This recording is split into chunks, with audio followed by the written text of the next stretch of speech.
أعوذ بالله من الشيطان الرجيم. بسم الله الرحمن الرحيم. الحمد لله رب العالمين، والصلاة والسلام على سيد المرسلين وعلى آله الطيبين الطاهرين، واللعنة الدائمة على أعدائهم أجمعين إلى قيام يوم الدين. اللهم صل على محمد وآل محمد. اللهم صل على محمد. نحمدك يا الله على أن هديتنا إلى نعمة الإسلام،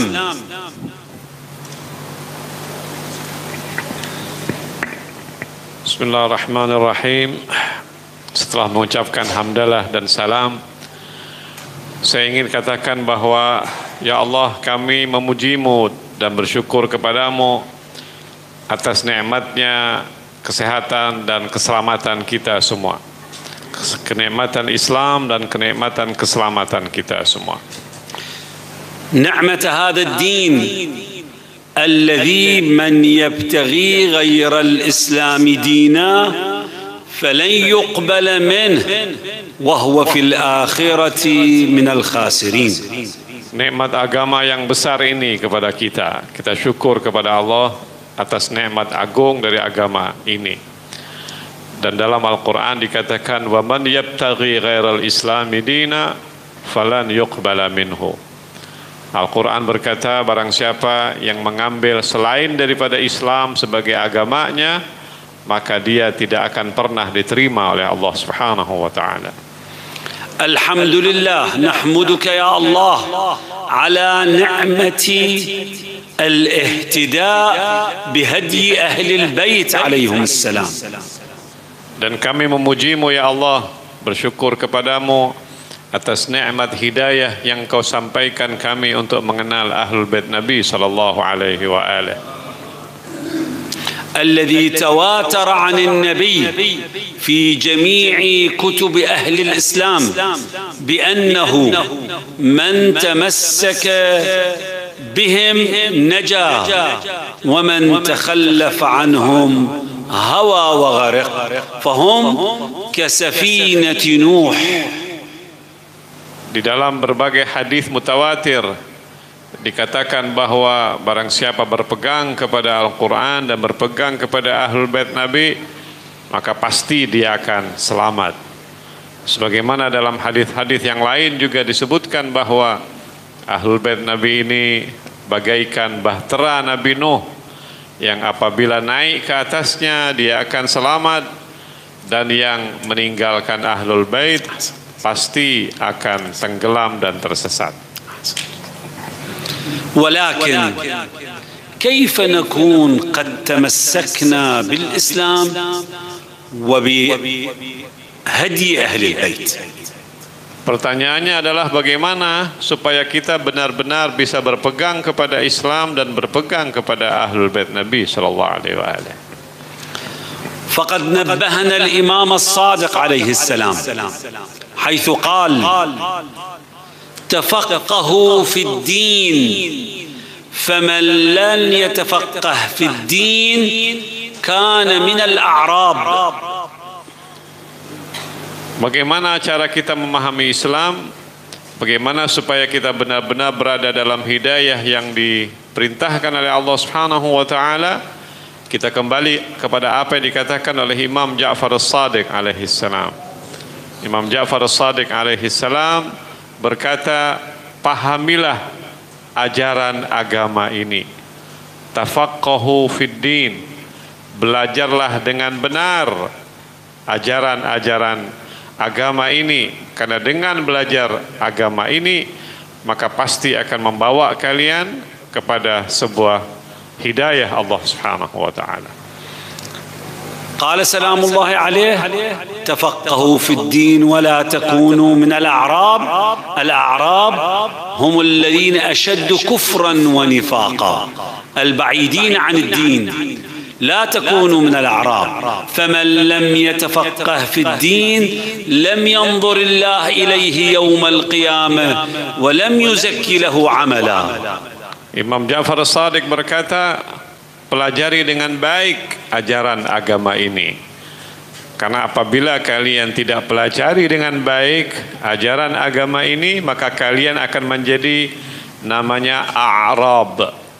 A'rab itu artinya orang-orang Badui, orang-orang yang jauh, orang-orang yang selalu melawan akan kebenaran. Orang yang tidak mau belajar agama, maka dia akan menjadi A'rab. Orang-orang yang namanya A'rab ini jauh daripada Allah, dan kelak di hari kiamat akan sangat jauh daripada rahmat Allah subhanahu wa ta'ala. فالدين وهداية أهل البيت هو تعلم أحكام منهم، معرفة الحلال والحرام، لنميز ونتبع أوامر الله وننتهي عن مناهيه. Ketika kita berbicara hidayah Allah, mengikuti tuntunan ajaran Allah subhanahu wa ta'ala, artinya kita mempelajari perintah-perintah Allah, tahu apa yang diwajibkan oleh Allah, dan juga tahu apa yang dilarang oleh Allah subhanahu wa ta'ala, sehingga kita bisa menjalankan tugas kita sebagai seorang mukmin dan bisa menjadi orang yang disebut orang yang mendapatkan hidayah Allah subhanahu wa ta'ala. وقد قال الإمام الصادق عليه السلام: يغدو الناس على ثلاثة أصناف. الناس يكونون ثلاثة أصناف: عالم، متعلم، وغثاء. أما العالم فنحن أهل البيت، هم العلماء. وأما المتعلمون فهم شيعتنا، وأما الغثاء فبقية الناس. Imam Ja'far As-Shadiq alaihi salam membagi 3 golongan manusia. Pertama namanya alim. Alim itu adalah kami, kata Imam Ja'far As-Shadiq alaihi salam. Yang kedua adalah muta'allim. Muta'allim adalah syi'atu Amiril Mu'minin alaihi salam, yang mau belajar agama, yang mau tahu hidayah-hidayah Allah. Dan yang ketiga adalah ghutha. Ghutha itu sebetulnya artinya seperti busa, seperti buih yang sangat cepat diombang-ambingkan oleh angin. فأخوتي وأعزائي، ينبغي علينا أن نتعلم ولو في اليوم مسألة واحدة، فإن في هذه المسألة نجاة لنا يوم القيامة.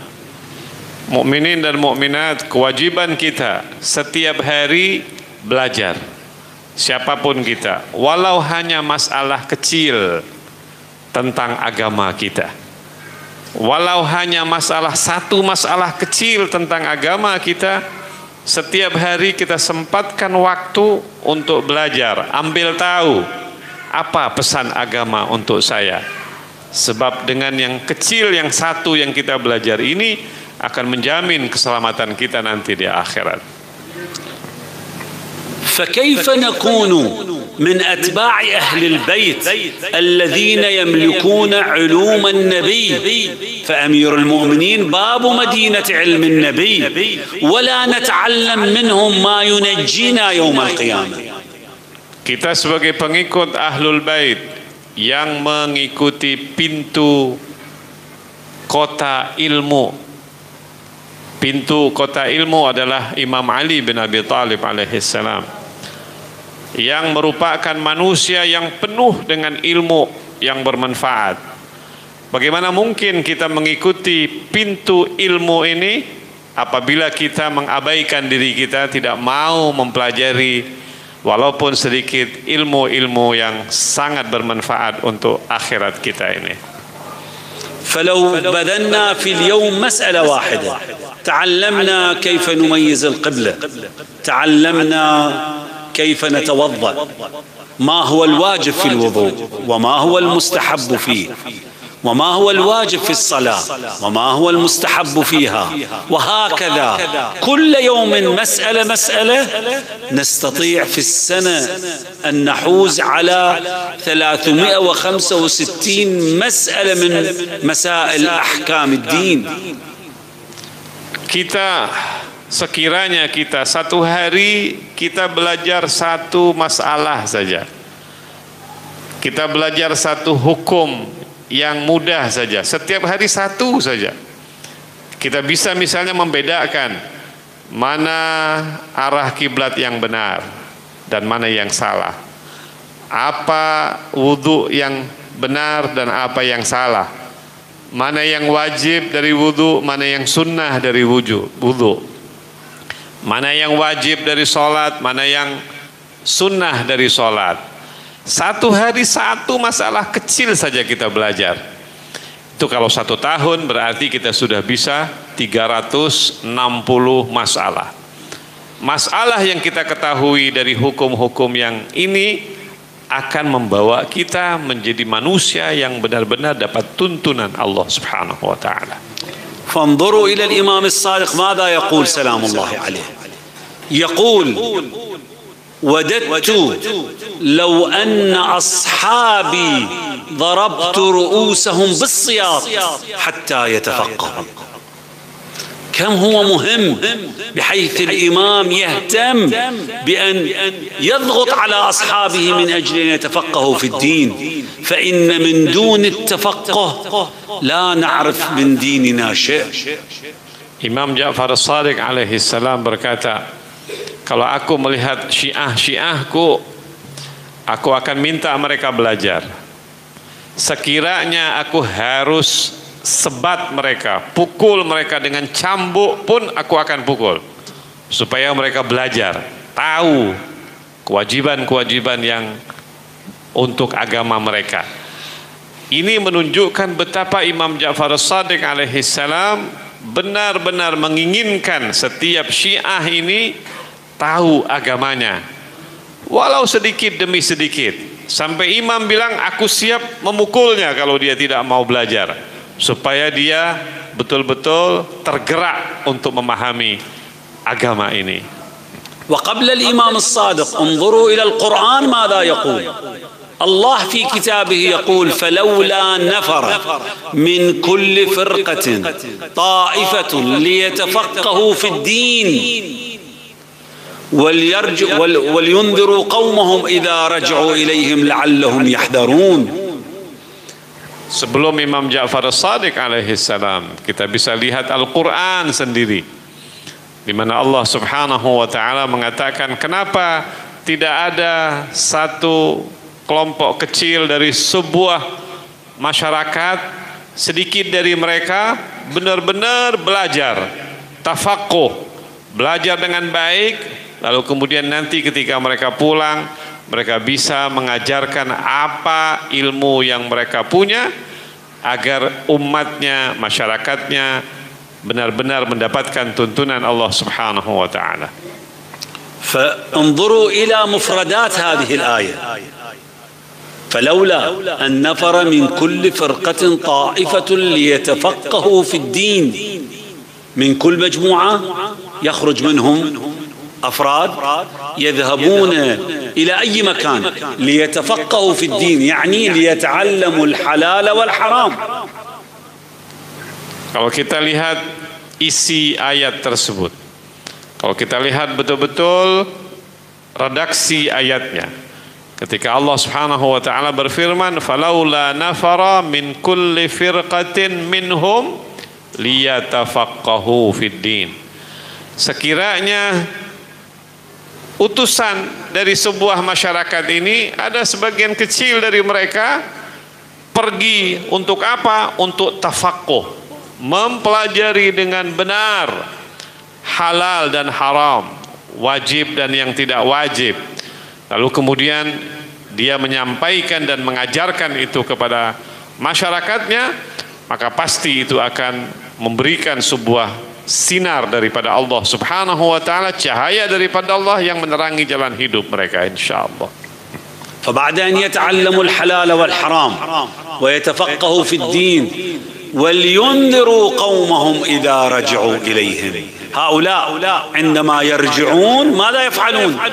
ينذرون، ينبهون، يحذرون قومهم أن هذا هو الحلال وهذا هو الحرام. انظروا التعبير: ولينذروا، انذار.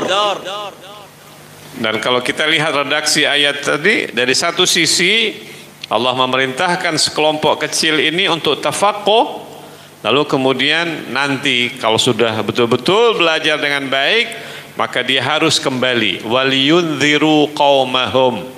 Dia harus punya tugas mengingatkan masyarakatnya, mengajarkan kepada masyarakatnya mana yang halal, mana yang haram, mana yang wajib, mana yang bukan wajib. Supaya apa? Supaya semuanya nantinya mendapatkan hidayah daripada Allah Subhanahu wa taala. فهنيئا لمن تفقه في الدين فعرف حلال محمد وحرامه، وهنيئا لمن وفق لأن يبعث ابنه أو أخاه أو أحد متعلقيه ليتفقه في الدين فيرجع إلى قومه ليعلمهم ذاك الحلال والحرام. Berbahagialah kalau ada orang yang mau memberikan waktunya untuk benar-benar belajar agama. Kalau dia tidak mampu dengan benar-benar belajar agama, dia misalnya mengutus anaknya atau saudaranya atau siapapun dari masyarakatnya untuk belajar dengan baik pesan-pesan agama ini, sehingga betul-betul mereka mengerti apa yang diajarkan oleh agama ini. Supaya apa? Supaya semuanya mendapatkan tuntunan yang bisa membawa mereka kepada keselamatan. أتعلمون كم هو ثواب من يعلم أحكام الدين من الحلال والحرام؟ Tahukah bagaimana besarnya pahala orang yang bisa mengajarkan agama ini, apa yang halal dan apa yang haram? فالعالم إذا مات على فراشه له أجر الشهيد في القتال. Seorang alim apabila beliau wafat di kasurnya, itu pahala wafatnya itu sama seperti seorang yang berjuang dan syahid di jalan Allah Subhanahu wa taala. انظروا إلى مولاتنا الزهراء صلوات الله وسلامه عليها، حيث كانت ملجأ لنساء أهل المدينة من جيرانها ومتعلقيها، الكل يأتون يسألونها في مختلف الظروف. Kalau kita lihat sejarah, kita saksikan misalnya Sayyidatuna Fatimah Zahra salawatullah wassalamu alaiha, wanita yang memang berada di rumah, wanita yang sangat alim, yang faqih. Itu wanita-wanita yang ada di kota Madinah, baik itu tetangganya atau orang-orang yang jauh, datang ke rumahnya untuk menanyakan masalah-masalah agama dan belajar darinya. حتى جاءتها إحدى نسوة المدينة فسألتها وهي في علتها قبل وفاتها فأجابتها، ثم ثنت فسألت مرة ثانية فأجابت، ثم ثلثت فسألت ثالثا فأجابتها الزهراء، ثم خجلت واستحت أن تسأل، قالت قد أثقلت عليك يا ابنة رسول الله وأنت فيما أنت. فقالت هلمي فأكملي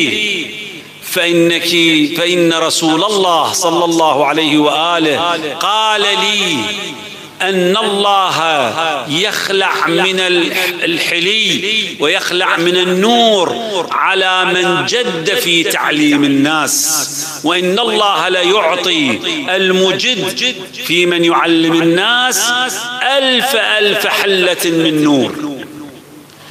Sayyidah Zahra salawatullah wassalamu alaiha di akhir-akhir hayatnya dalam kondisi dia sakit, riwayat mengatakan ada seorang wanita berkunjung kepada Sayyidah Zahra alaihissalam.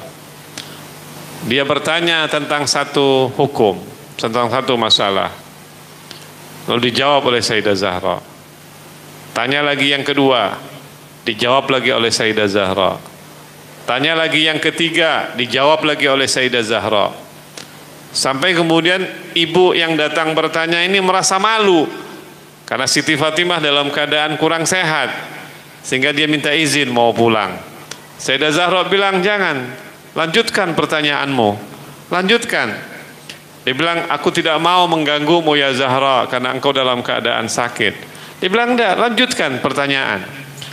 Lalu Sayyidah Zahra mengatakan, ayahku Rasulullah Shallallahu Alaihi Wasallam bersabda, orang yang belajar dan mau tahu tentang agama ini, tentang halal dan haram di dalam agama ini, untuknya Allah akan ciptakan sebuah cahaya yang luar biasa nanti di hari kiamat. Dan bagi yang mengajarnya, Allah akan ciptakan 1000 cahaya yang lebih besar lagi. Inilah kita lihat bagaimana besarnya Islam menghargai orang-orang yang mau mengerti tentang agama ini. Hatta anna al-Imam al-Baqir alayhi salam في أواخر لحظات وفاته، في آخر لحظات احتضاره، التفت إلى الإمام الصادق عليه السلام قال يا أبا عبد الله أوصيك بأصحابي خيرا. الإمام الباقر يوصي ابنه الصادق بأصحابه. قال يا أبه لأجعلن الواحد منهم في البلدة لا يحتاج إلى أحد في العلوم. فكانوا أصحاب الأئمة عليهم السلام أصحاب الإمام الباقر وأصحاب الإمام الصادق لكل واحد منهم الناس تأتي إليهم لتتعلم منهم. Imam Baqir alaihi salam di akhir-akhir hayatnya dia berwasiat kepada putranya Al-Imam Ja'far As-Sadiq alaihi salam. Dia berwasiat kepada Imam Ja'far, dia bilang, wahai putraku Ja'far, aku berwasiat kepadamu tentang sesuatu yang harus engkau lakukan. Kutinggalkan ini Syiah nih. Aku wasiat kepadamu untuk engkau perhatikan mereka, untuk engkau berikan kepada mereka ilmu.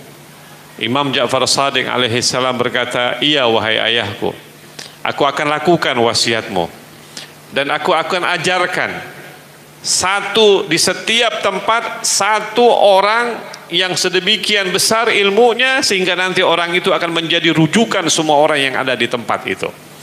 Dan itu yang kemudian dilakukan oleh Imam Ja'far As-Sadiq alaihi salam, menciptakan ulama-ulama di setiap tempat yang menjadi rujukan sehingga ilmu Ahlul Bait alaihimussalam menyeluruh meliputi semua tempat tersebut. حتى أن الإمام الصادق عليه السلام سأل أحد أصحابه قال أتجلسون وتتحدثون، يعني تجلسون فيما بينكم تتكلمون في شؤون أهل البيت من أحكامهم في علومهم؟ قال بلى يا ابن رسول الله، نجلس ونتحدث ونقول ما نريد في مجالسنا الخاصة. فقال أما والله إني لأحب تلك المجالس، والله إني أحب ريحكم وروحكم. انظروا أئمتنا يحبون هذه المجالس. Imam Ja'far As-Sadiq alaihi salam suatu hari dia melihat orang-orang Syiah-Syiahnya duduk di sebuah tempat dalam sebuah majlis yang kecil. Lalu Imam Ja'far As-Sadiq alaihi salam bertanya kepada mereka, kenapa kalian duduk di tempat ini? Apa yang kalian bicarakan di tempat ini? Apakah kalian membicarakan tentang Islam, tentang hukum-hukum halal dan haram, berbicara tentang fadail Ahlul Bait, berbicara tentang sesuatu yang bermanfaat? Mereka bilang, bala ya ibn Rasulillah, iya, kami duduk beberapa orang sekalipun kami pasti berbicara tentang ilmu, berbicara tentang fadail Ahlul Bait, berbicara tentang hukum-hukum di dalam Ahlul Bait dan sebagainya. Imam Ja'far kemudian berkata, demi Allah, aku cinta kepada orang-orang yang duduk seperti itu. Aku suka kepada orang-orang yang ketika duduk seperti itu berbicara tentang ilmu-ilmu seperti ini. Dan ini adalah majlis-majlis yang sangat berarti di sisi Allah Subhanahu wa ta'ala. Karena itu majlis-majlis kita seperti ini, yang kita berbicara tentang fadilah Ahlul Bait, berbicara tentang halal dan haram, hukum-hukum Ahlul Bait, majlis seperti ini dan dimanapun yang Anda lakukan adalah sesuatu yang sangat dicintai oleh Al-Imam Ja'far As-Sadiq alaihi salam. على هذا علمونا أئمة أهل البيت عليهم السلام، ولأجل هذا قدموا حياتهم فداء لتصل هذه العلوم إلينا صافية. Imam-imam Ahlul Bait mengajarkan seperti ini kepada kita. Betapa pentingnya kita menghargai ilmu dan belajar ilmu. Dan mereka telah meninggalkan untuk kita ilmu-ilmu yang begitu jernih, ilmu-ilmu yang begitu bagus yang mereka peroleh dari ayah-ayahnya sampai kepada Rasul sallallahu alaihi wasallam. Jadi ilmu-ilmu seperti ini jangan kita abaikan dan jangan kita tinggalkan.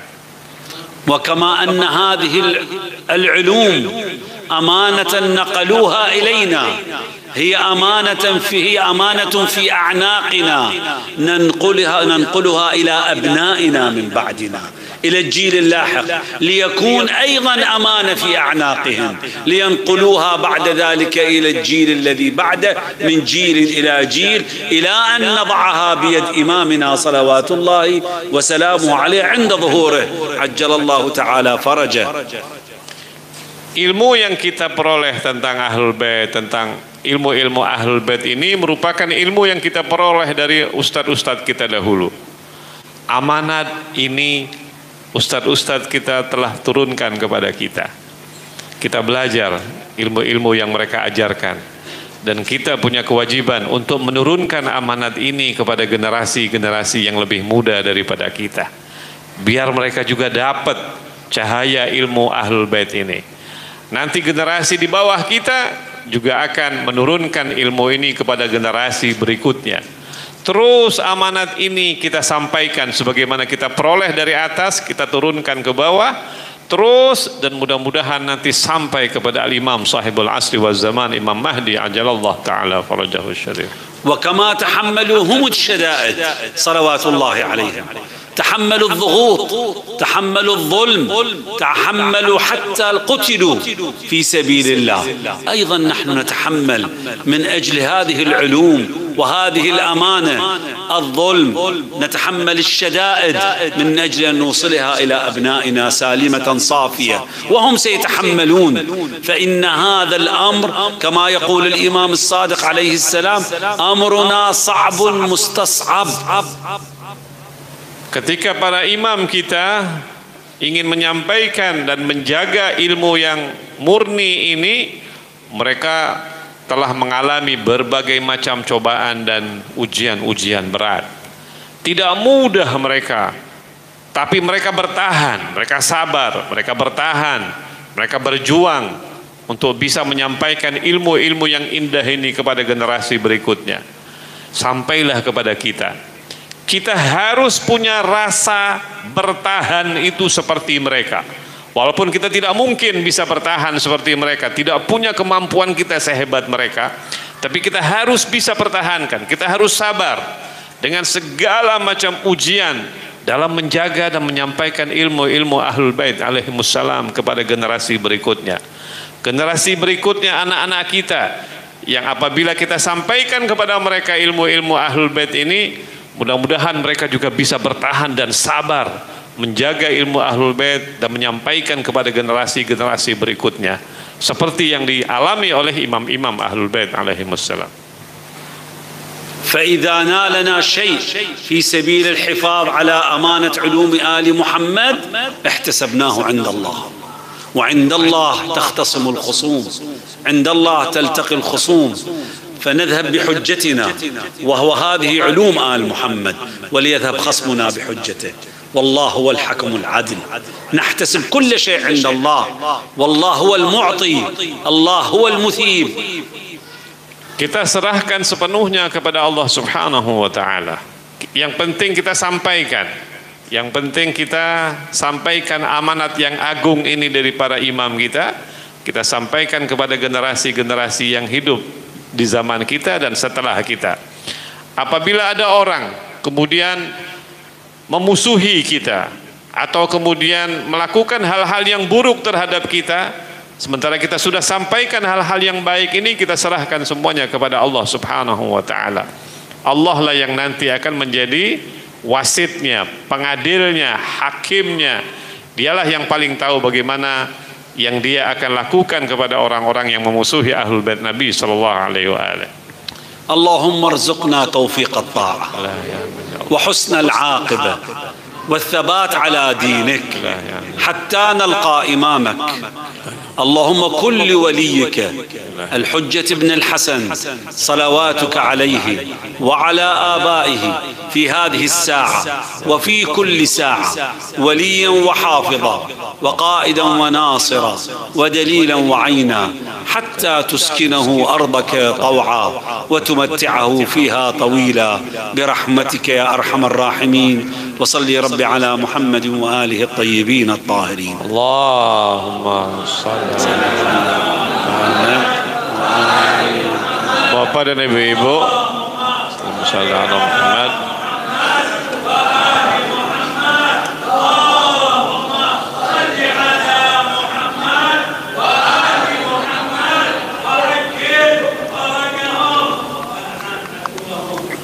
Kalau ada pertanyaan lebih baik sampaikan, silahkan. Kalau ada pertanyaan, fadhal Ustaz. Fi soal.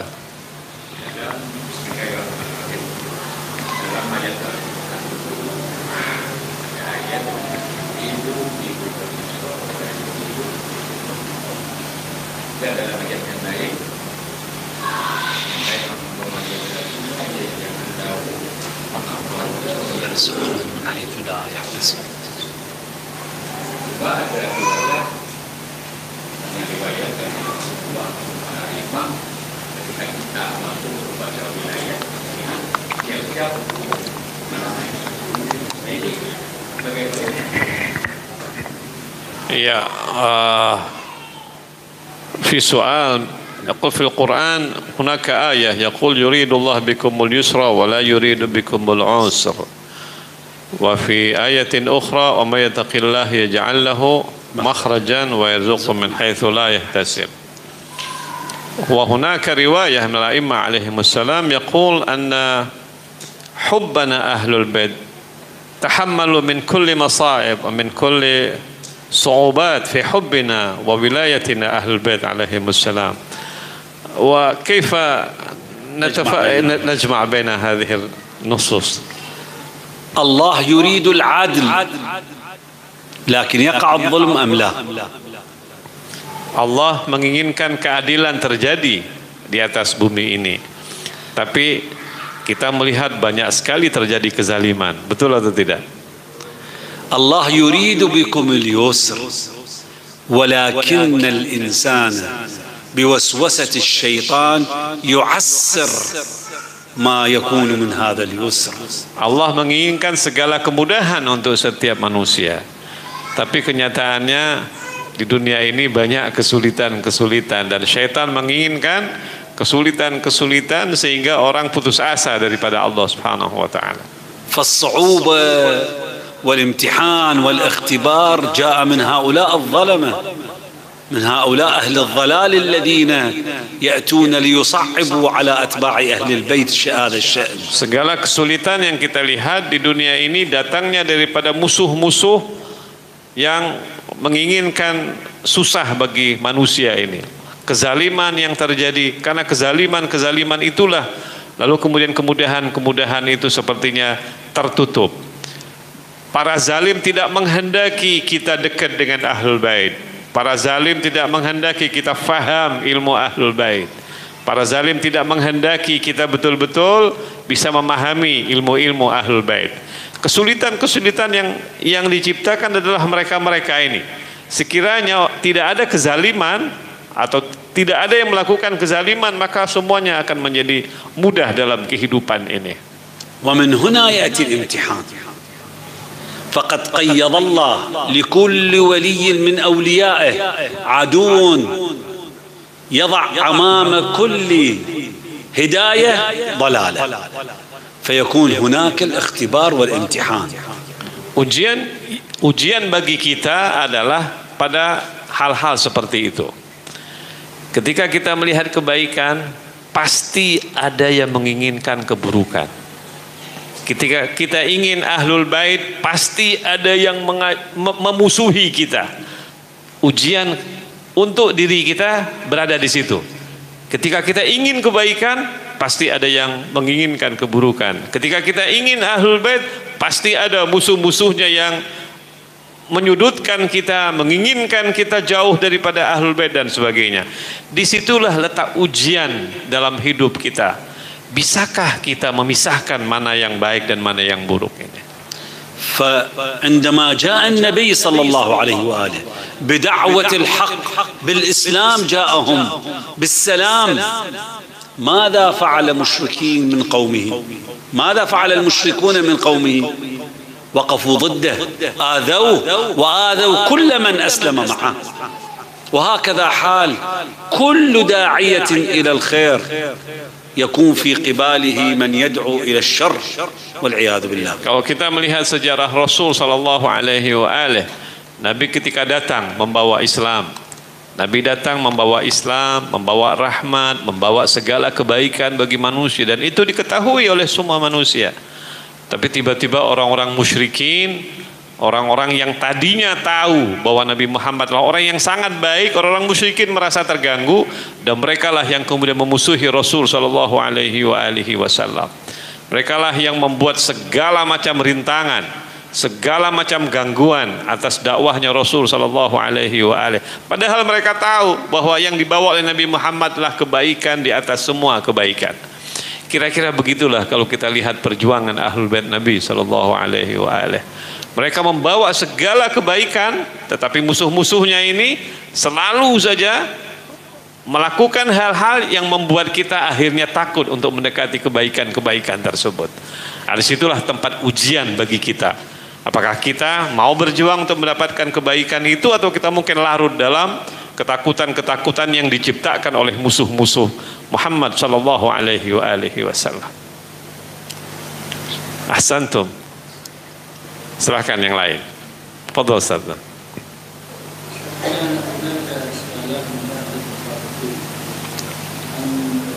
الرواية التي تقول أن الإمام السجاد صلى كل ليلة 1000 ركعة. نعم. يعني الرواية التي تقول أن الإمام السجاد كل ليلة صلى 1000 ركعة، بعض المخالفين أشكلوا على ذلك، قال أين وقت الإمام علي زين العابدين لزوجته لأولاده ولرعيته للمجتمع ولمعيشته أيضا. نعم. يعني ما مدى صحة هذه الرواية؟ نعم. والجواب على هذا الإشكال. نعم. قد تعرض. ترجمة الأخ. Saya terjemahkan dulu. Ustaz kita, Ustaz Hamid bertanya, orang-orang yang gak senang dengan Ahlul Bait bertanya begini, bagaimana Imam Ali Zainal Abidin alaihi salam yang disebutkan setiap hari sholatnya 1000 rakaat? Tuh kapan Imam Ali Zainal Abidin punya waktu untuk hidupnya, untuk anaknya, untuk keluarganya, untuk masyarakatnya? Nah, ini beliau pertanyaannya kepada Syekh, gimana riwayat tentang hal tersebut? قد أجاب الشيخ الأميني في كتاب الغدير عن هذا السؤال، وكان أنقل جوابه كما هو لأنه جواب مقنع وجميل. قال: الرواية الواردة أن الإمام زين العابدين كان يصلي في اليوم والليلة 1000 ركعة، والمقصود بذلك ليس في كل يوم وليلة، بل كان هذا دأبه، يعني في بعض أيامه كان هكذا حاله.